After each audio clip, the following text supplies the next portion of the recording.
लोकसभा सचिवालय ने निलंबित सांसदों को लेकर एक सर्कुलर जारी कर दिया है। निलंबित सांसद चैम्बर, लॉबी और गैलरी में प्रवेश पर उनके रोक लगा दी गई है और अगर वो किसी संसदीय समिति के सदस्य हैं तो उसकी कार्यवाही में भी जो निलंबित सांसद हैं वो भाग नहीं ले सकेंगे। निलंबित सांसदों के नाम से कोई भी बिजनेस भी अब लिस्ट नहीं होगा। निलंबन के दौरान उन सांसदों को का कोई भी नोटिस टेबल पर नहीं आएगा। तो इस वक्त की बड़ी खबर है, ये एक नया नियम यहाँ पर नजर आ रहा है। एक सर्कुलर जो है वो निकाला गया है लोकसभा सचिवालय ने, जो कि निलंबित सांसदों को लेकर किया गया है। चैम्बर, लॉबी, गैलरी में वो प्रवेश नहीं कर पाएंगे। संसदीय समिति का सदस्य है तो उसमें भी भाग नहीं ले पाएंगे। राजीव रंजन हमारे साथ जुड़ रहे हैं, हमारे सीनियर एडिटर।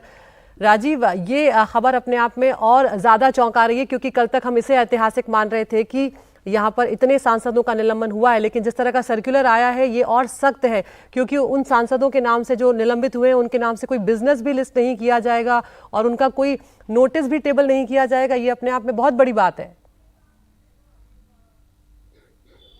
बिल्कुल, सरकार ने ये कदम तब उठाया है कि जब विपक्षी सांसद जो निलंबित हो गए हैं, जिस तरह की उनकी घटनाएं हैं, जिस तरह के कल मकर द्वार पर जो विपक्षी सांसद प्रदर्शन कर रहे थे, पहले उन्होंने गांधी प्रतिमा के सामने प्रदर्शन किया, उसके और मकर द्वार पर जिस तरह से उपराष्ट्रपति की मिमिक्री कर रहे थे कल्याण बनर्जी खास तौर से, उसको लेके सरकार का रुख और सख्त हो गया है। वो साफ तौर पर कह रहे हैं कि विपक्षी सांसद जिस तरह से हंगामा कर रहे हैं वेल में और चारों तरफ जो जा रहे हैं मूव कर रहे हैं, उस पर रोक लगाना जरूरी है। वो निलंबित हुए हैं तो निलंबित हुए हैं और जो जानबूझकर इस तरह से हंगामा कर रहे हैं, इनका मकसद यह है कि किसी भी तरह जो है सदन की कार्रवाई नहीं चलने दे और जो बाकी जो बिजनेस जो है उसमें बाधित किया जाए। तो ये संभवतः हाल के दिनों में पहली बार देखने में आ रहा है कि लोकसभा सचिवालय ने निलंबित सांसदों को लेकर इस तरह का सर्कुलर जारी किया है कि आप लॉबी में नहीं जा सकते हैं, चैम्बर में नहीं जा सकते हैं। इसके अलावा अगर किसी कमेटी के मेंबर है तो उसकी गतिविधि में भी हिस्सा नहीं ले सकते हैं। अगर वहां चुनाव होने वाला है संसदीय समिति की तो उस चुनाव में भी हिस्सा नहीं ले सकते। तो कड़ा कदम है। इसे ये लग रहा है कि सरकार और विपक्ष के बीच में जो खाई है और ज्यादा बढ़ता चला जा रहा है। 141 सांसदों का निलंबन, वो भी एक मुद्दा पर संसदीय इतिहास में पहली बार हुआ है। लेकिन सत्ता पक्ष का यह कहना है कि जो विपक्ष के सांसद जिससे हंगामा कर रहे हैं, एक हताशा उनके दिखाता है, एक फ्रस्ट्रेशन दिखाता है, जिस वजह से जो सत्ता पक्ष को मजबूर होना पड़ा इतने सांसदों को निलंबन करने के लिए।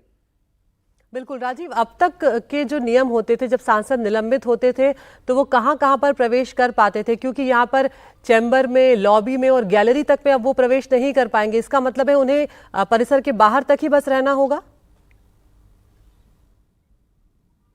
नहीं, संसद के परिसर तक जरूर आ सकते हैं, लेकिन जो चैम्बर में की बात होती है, मतलब संसद भवन के अंदर की बात मैं कर रहा हूं। चैम्बर, लॉबी वगैरह तब जो है वहां तक अब नहीं जा पाएंगे। कम से कम संसद परिसर में जरूर आ सकते हैं। गांधी प्रतिमा हुई है, मकर द्वार जो बाहरी इलाका है वहां पर संसद परिसर में जरूर आ सकते हैं और संभवतः विपक्षी सांसद जो इसको लेकर प्रदर्शन भी करेंगे। मेरी एक दो सांसदों से बातचीत हुई है, उनका यह कहना है कि सरकार का रवैया जो है तानाशाही वाली रवैया है, जिस तरह के वो हरकत कर रहे हैं, ये किसी भी लिहाज से विपक्षी सांसदों के जो लोकतंत्र का अधिकार है उससे वंचित कर रहे हैं। वो जनता के चुने हुए प्रतिनिधि हैं और जनता की आवाज उठा रहे हैं।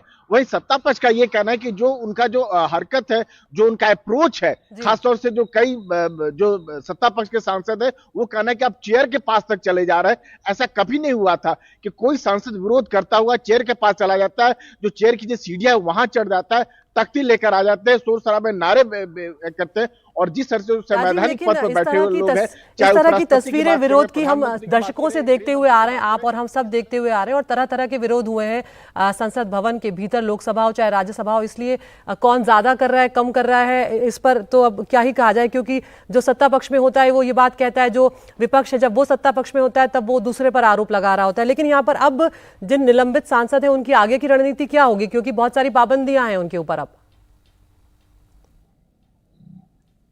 देखिए, जो निलंबित सांसद है उनके आगे की रणनीति यही होगी, सारे मुद्दों को लेकर जो है जनता के बीच में जाएंगे। सब पार्टियां जो है चुनाव के मूड में आ गई और हर मुद्दों को लेकर अपने अपने तर्क है, लोगों के विचार है। लेकिन जो सबसे बड़ी बात है कि जो सदन की गरिमा जो है वो लगातार गिर रही है। जिस तरह से बातें निकल के आ पा रही है, अच्छा होता, अभी भी बहुत देर नहीं हुआ है, 22 दिसंबर तक संसद चलना है। दोनों पक्ष मिल बैठकर फैसला करते, बातचीत करते, कोई बीच का रास्ता निकालते।